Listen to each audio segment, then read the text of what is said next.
So back in the day when me and Dan first started our journey with Platchums, we recorded this video called The Positives and Negatives of Trophy Hunting. But in typical Platchums fashion, we completely fucked up the audio and then the video was deemed essentially useless. You know, I would be more of an 87%er. Not to put an exact number on it. So, Dan, I think it's time to rediscover that topic, don't you? Yeah. What the?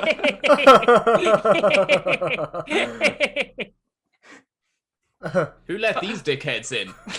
Platchums. Anyway, so as you may have noticed, we've got a few extra guests for a Plat Chat. This is a bit of a weird format change. So everyone knows Plat Bro, everyone knows GuyFarruski, and everyone knows the beautiful Dan, who's down here, I think, on the recorder, anywhere. I don't know. So, guys, we'll start with the guests. Positives and negatives of this weird thing we all like to spend an inordinate amount of time doing. So, we'll start with you, Lewis/Plat Bro. Give us a positive.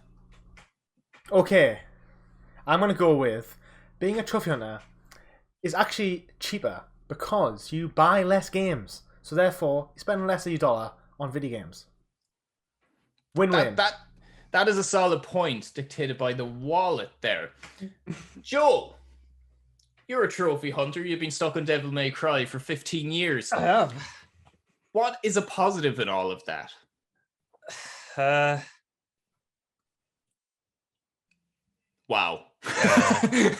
Pass. There isn't a positive in Devil May Cry 5. Not on Devil May. I've not found a positive on Devil May Cry 5 yet. But I think when I do pass the reaching the platinum stage, which will probably be in another 15 years, when Devil May Cry 6 is due out or something.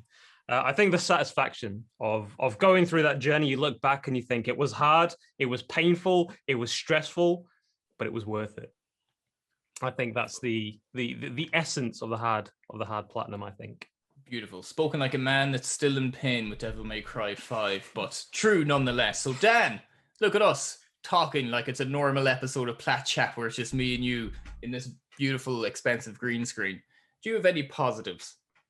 No, absolutely not. That's fair enough. Anyway, thanks for joining us, guys. I completely agree with Lewis and Joel there. I think definitely being stuck on a game means that you really get your money's worth out of it, and even just playing a game, that extra bit to get the trophies and seeing more of the game is definitely a huge positive. I know I've been encouraged to play in different styles and maybe different ways, extra challenge, things like that. And like Joel said there, once you get it, it feels really, really good. It feels worth it. Sometimes it doesn't. Sometimes you get it. I think I've said this before, but I remember when I got the Red Dead Redemption 2 plat, I got killed by someone called like Sunshine Daisy or something, and that popped the platinum for me.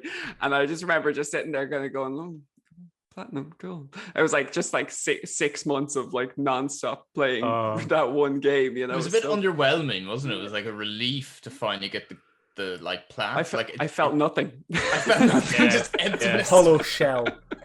Depression. So, but the biggest positive for me, I think, is just expanding my horizons and playing games that maybe I wouldn't always play. I try not to play games just for trophies, but I would be lying to say that I haven't picked up some games on sale just because they look like a fairly enjoyable, easy 10-hour platinum or so. And I've found some of my favorite indie games through doing that. So why would anybody just buy a game just to platinum? Do you not think, Lewis? Why would anybody choose to buy games just for the platinum? You're sick. I don't understand. I don't know why anyone would do it either, personally. Why? I myself have never done that. I never will. Never.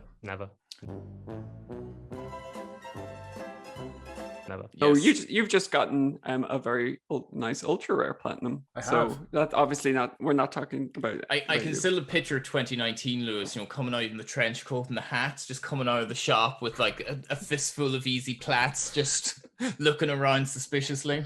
That was like 2020. That was 2020 Lewis as well. 2020. Yeah. It was a hell of a year. Just sitting in like dark room, because I didn't want to see anybody. Didn't want to know what I was doing. Stacking plats, hiding. It doesn't matter. 3 lines, 4 lines. It doesn't matter, man. People come in and be like, "Oh, what are you playing?" I'd be like, "Nothing." Turn the screen off. Don't look at me. Just punch your TV. My 2020 just consisted of eating, so I think I would have preferred that one. Gaming and crying is not a great combination. Self-loathing. Yeah. No, it's a dark path. I think positive for me would be, I think I feel like I've seen everything there is to see in a game.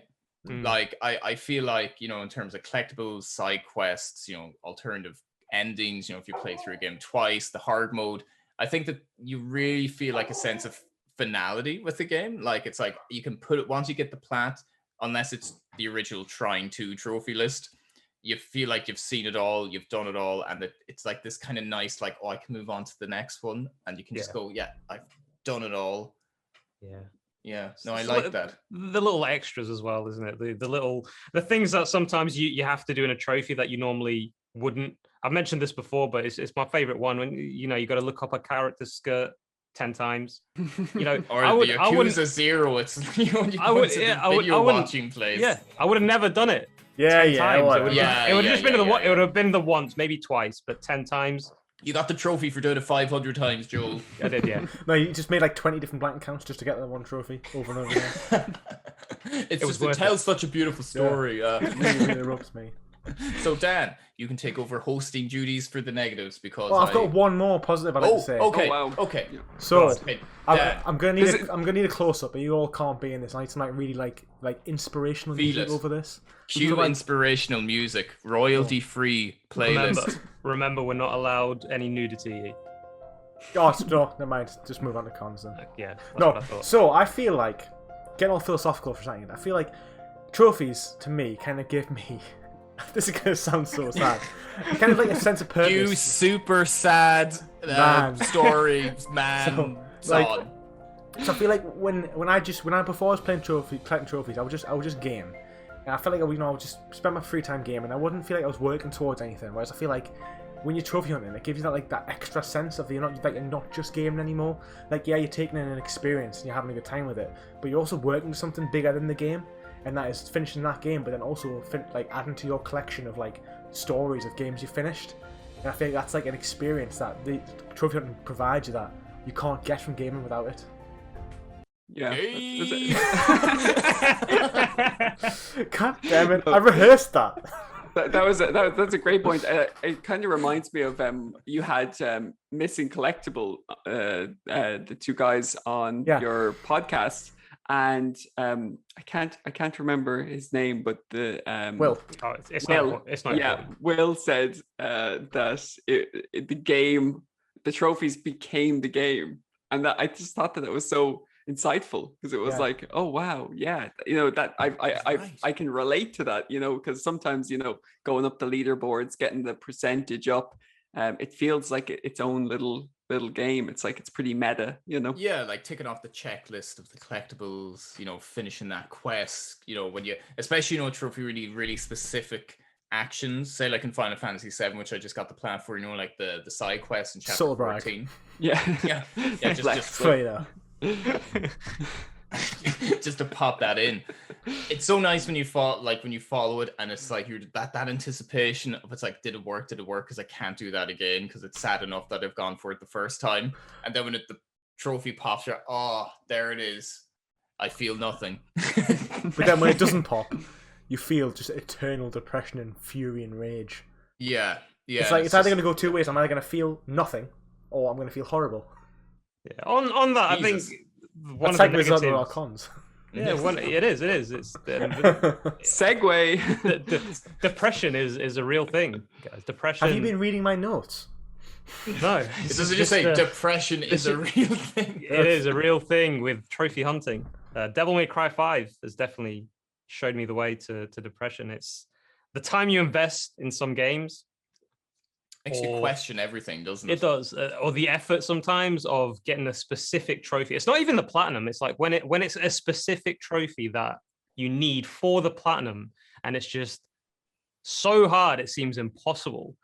And then when you almost do it, the servers close and it's unobtainable. Yeah.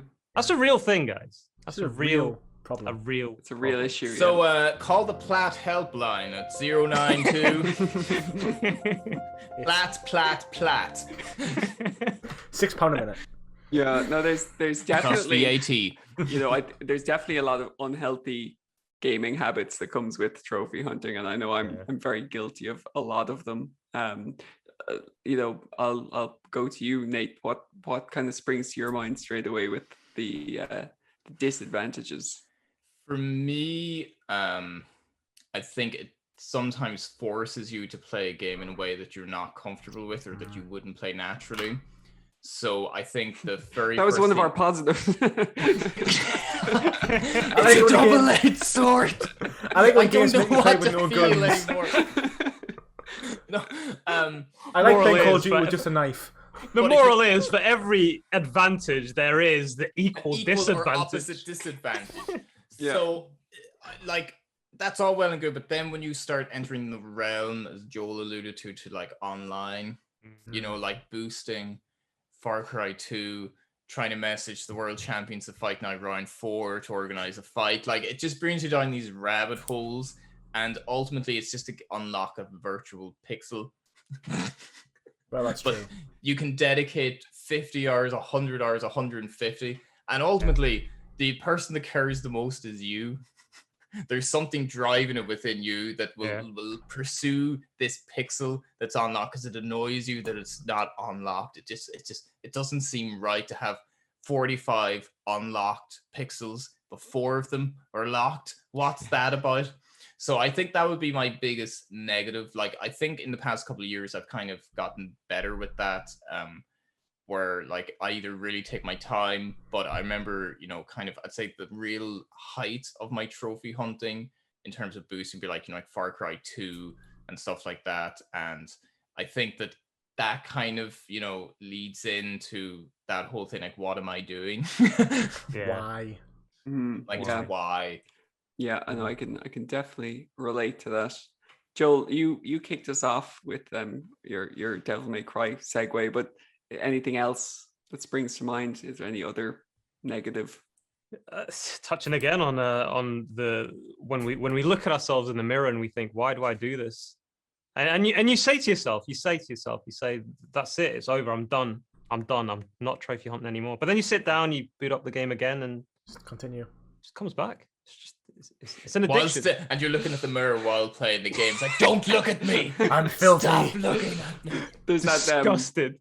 It's that curb your enthusiasm meme. It's like, fuck you, I'll see you tomorrow. Yeah, that is probably the most relatable meme. Yeah, for me as a trophy hunter. Yeah, and like I have to take my hat off to you. Going for that. I have like Crash 1 and 2 sitting at like 90%, and every time I turn them on, and I'm like, now I'm gonna get them. Now I'm gonna get those. I do like whatever that highway to nowhere. Highway to nowhere. And I do that for like 5 minutes, and then I fall. And I'm like, oh, never again. So I completely relate. Never again until the next time. Yeah. See you tomorrow. Lewis, what about you? Negatives. So my first negative, it just says crippling depression, but I think Joel stole that. I think we've covered that. But what I want to say is, I want to cue some more close-up and some more music, just to say, some more inspirational music to say that I kind of like... You depression session. I love depression. What can I say? No, I think that it can make you put yourself into really difficult challenges, and I think they can be frustrating times. But there's a saying that is, you're only strong as your last battle. You're only strong as your last fight.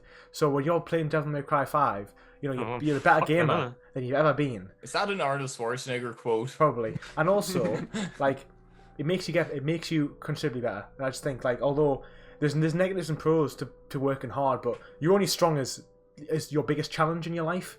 So, like, yeah, we're talking about video games and stuff, but like, I remember when I played Remnant from the Ashes, and the survival mode was so crushingly hard, even though Dan thinks it was like a 2 out of 10 if he has came in his videos. But I thought it was like a 9 out of 10. And I was so frustrated, I was so pumped up, I wasn't having a good time at times. But not everything has to be fun to be worth doing, and not everything in your free time has to be fun to be worth doing. Like, you know, someone who doesn't necessarily like going for like big walks and stuff, but I have to do it for a dog and stuff. I don't always enjoy them all the time, but it's still worth doing. Sometimes I think like trophy hunting, although it can bring about a lot of like negative aspects, they all can be still worth doing. But anyway, yeah, I like the spin. So you've taken that negative and you've just thrown it on its head. And you said, yeah, I'm going to make you a positive. What I got from that is that the dog Platinum Remnant. Yeah, you did. No, and just to say, you know, you did Remnant the hard way, and I told you this at the time. It was much harder co-op. It was way easier solo, like I did it. I had to do a solo in the end, though. To be fair, it became disgusting. I have actually got some serious cons, though, that I'd like to say, which are okay. I hate collectibles. I think they don't really add that much to many games, and they get forced in all the time. Which brings me on to my main point of that. I feel like games, most of them aren't designed around with trophies in mind. So like, we get a shit hand because some developer doesn't know how to develop trophies, so they just give you loads of random trophies that just don't align with the game or make it worse. Like Ghost of Tsushima is a great game. Did you have to do all those collectibles? No, you didn't. Like, although I thought the game was gorgeous and I didn't mind, that's probably the most fun I've had doing collectibles. I still didn't enjoy it, and I kind of would have rather been like, dude, come on, like these aren't providing any benefits. Yeah, foxes are cool, but the shrines are just a shrine. Like, it's not like you're getting something that adds to the story. And I think that's just, you know, like tacking on difficulty-based trophies, tacking on multiplayer. It's like you're doing something that somebody's made that I haven't made with you in mind. And that can kind of be like, okay, so there's a bit of a divide there. There's a bit of a clear separation between us and developers. And that can be frustrating.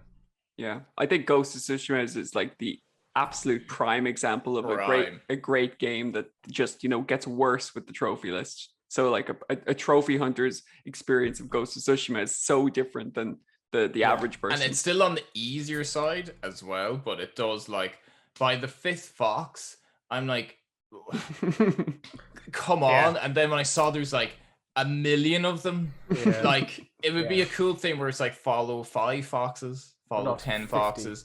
Like, I thought Spider-Man's collectibles were very good in the sense that they were like little nods from comics and little Easter eggs. Like, I really like that. Or, you know, collectibles, you know, I like BioShock's audio tapes because they actually engage you in the world and give you a bit more backstory and stuff. But not like Shoot the Pigeon in GTA. Yeah.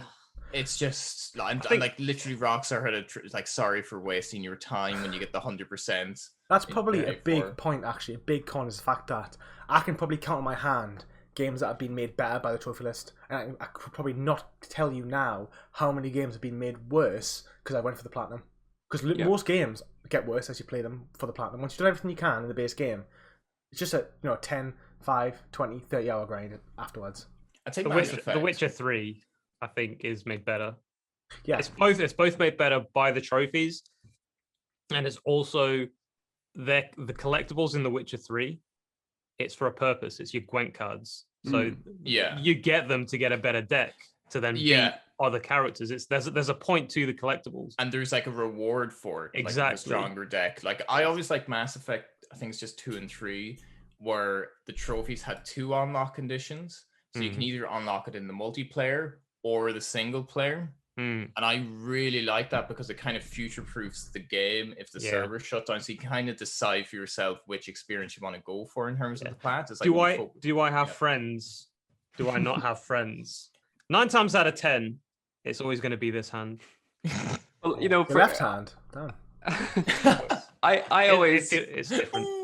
Like personally, you know, I often do want to just game by myself, you know, and I think a lot of people are like that, and they just want to play a single player game. So then when the multiplayer trophy is introduced, especially in a game that doesn't even need a multiplayer, that's definitely, you know, I think that's maybe a topic in itself that we could talk for quite a long time about. Complain for quite a long time. Yeah.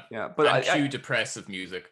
I completely agree, though. I think a lot of RPGs are pretty good with trophy lists because the games are usually big and they have extra stuff to do that can tie in with the trophies. But then, other games, you know, where they just throw on extra stuff just for the sake of it. I think too much repetitiveness of anything ruins the experience after a while, and I think that was the main problem in Ghost of Tsushima, is that there wasn't a lot to do. And what there was a lot to do, they did too much of it. It's not just the foxes. There was too many shrines. not shrines. There was too many like hakus. There was too many hot springs. There was too many side quests that were all exactly the same, just with different characters. I just wish you could write a really shit haiku. They were also but the options, just like the worst haiku ever, where it's like, and now my ass is sore. You know, just something, but you're so limited. And I thought they, you know, you can tell the developers were like, this is so deep and profound, but they're all like, none of them made me feel anything. It was literally like the rock or the mountain, the steam or the water. Like, why couldn't it be Fear a man? sadness. It's like the rock, the mountain, the sky, a man taking a shit behind a boulder. I think we've missed the point of a haiku. I think we have, yeah. But, I think as well, imagine how like better your experience would have been with Uncharted 4 if rather than 200 collectibles, which provide no benefit, to like literally find like a bent pickaxe or a, like, you know, maybe 5 or 10 of them had like value, but the rest were just like garbage, to just 2 or 3 collectibles per chapter, 40 collectibles in total, which actually provided meaning more than just, oh hey, a pirate's feather or a, you know, like who had fun doing and this wallet. Yeah, it's always nice to have like a little bit of leeway with the trophy. Yeah. To have like, you know, half the collectibles. Exactly. Yeah, like Days Gone is a good example of that. Well, I thought 75% was a bit rich. Yeah. I should have stopped at 50. 75, that was a struggle towards the end. But imagine 100. You know, that's the. I just want to picture a world like that, Dan. I don't want to picture a world like that. Just think though, is that there's like 1 or 2 people in every team who spends the whole time just making collectibles for a game, and you're like, what a waste of someone's time. Like, why don't you spend that time just like populating the actual game with that content? Like, why does it have to spend like 20 minutes like developing a broken gun in Days Gone? Like, what does that provide? And then why would I collect it? And kind of why is that providing me an experience that's worth having? So collectible artists, we're going to provide a link for LinkedIn where you can find a new job in your field. Please. We've just like bad-mouthed an entire subgenre of collectible creators for life. the more we talk, the more I can relate trophy hunting to another activity. I'll let your imagination, you know, come up with what I'm talking about. But you're not going to show your hand again, are you? Any sensual playlist. Anybody else asks about it, you're most likely not going to tell them about it. If somebody walks in on you doing something like boosting, I've watched Grey's Anatomy as well. You're most likely going to turn off your monitor. You're going to feel probably ashamed after you're done. Love Island. What is the most shame you felt getting a trophy? For me, Yakuza 0, watching some of those tapes, I was like, if someone walks in and like, it's for a trophy, I have to do it. That's a good question, because even the explanation, it's worse than the action. If it's like, if I'm just watching softcore porn, that's like, okay, it's a bit weird, but it's like, no, I'm only doing it to earn that pixel to unlock it. They're like, no, that's fucked up. Who are you?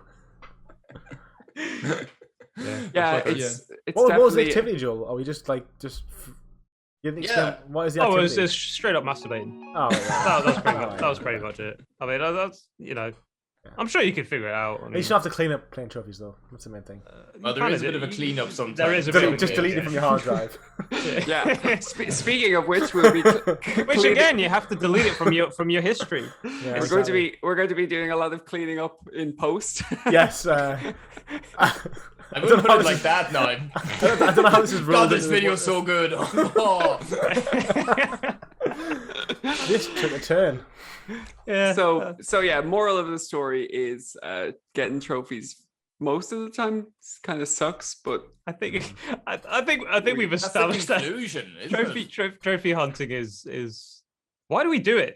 No, I'm going to end on a positive. I love seeing the little platinum symbol behind games. I love the satisfaction. I love just seeing everything there is to see in games I love and really enjoy, and I get to savor them and get to spend longer with them, and I have more of a purpose once I finish the story, because I always go in blind on the first playthrough. It's led me to some terrible paths and terrible like walls, but I still persist with it. But there's something that just draws me to it, and just to see that platinum unlock I've been doing it for 12 years and it's still good. On that, I'd like to also say when you don't unlock the platinum, it's Frustrating. just frustrating to see. Yeah. Yeah. I know You're you a wanted to failure. end. I know you wanted to end. I know you wanted to end on a positive. Joel's but just a depressed I man. can't help myself. I worked so hard on that positivity speech, Joel. I'm gonna bring it And back you've in. just and say- undone it. You've just undone it. I'm gonna bring it back in with another positive, which Dan will probably then shoot down with his negativity. No, Okay. no. And I'm just gonna say that I think I completely agree with that, Nathan. I think it's a really good point, and I think when I play games, and I think when I play for platinum for trophy hunting, I think it strengthens my resolve. I think it makes me better at doing mundane tasks, but then also it presents a challenge which I don't really get anything similar to that in my life. And I think that overcoming those challenges in different ways, mental strength, sometimes there's hand-eye coordination, actual like gaming skill, but I do think that it does make me like a stronger person at these sort of tasks. And I like a challenge from time to time and overcoming it. That's what I said. Now shoot him down, Dan. Yeah, come on, fire away. No, I'm leaving you on that hill. I'll do that. So the thing is, But I have a shot. No, I completely agree. I think it's nice. It is always nice to overcome something, and in a big way. That is why I like to get the trophies. I like to have a challenge sometimes. Sometimes I like to get an easier trophy now and then. Absolutely, but there's definitely a huge part of me being driven just to see that artificial number go up and up and up. And I have to quickly mention, I was recently playing a game on the browser. It was called Cookie Clicker, and you just click a cookie and the number goes up, but then it turns into this mad thing where you can unlock like grannies to make your cookies, and then you can unlock factories to make cookies. that sounds strangely similar To My Name is Mayo. to My Name is Mayo. But you get Yeah. someone else to But click when- the jar. but when and it it is Play for My you. Name is Mayo. Well, there's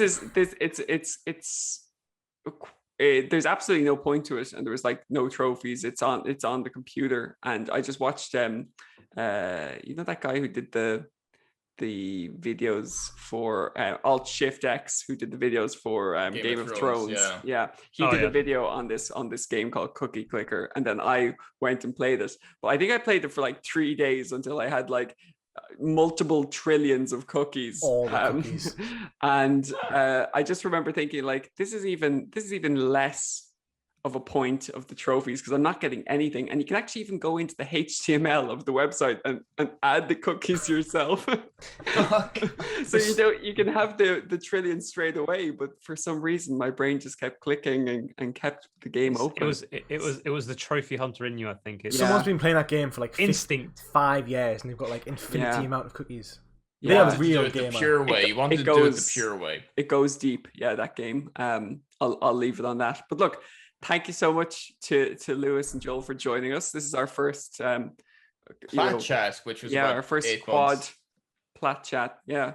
This was great. It helped me. Thank you. It felt better than therapy. It was cathartic.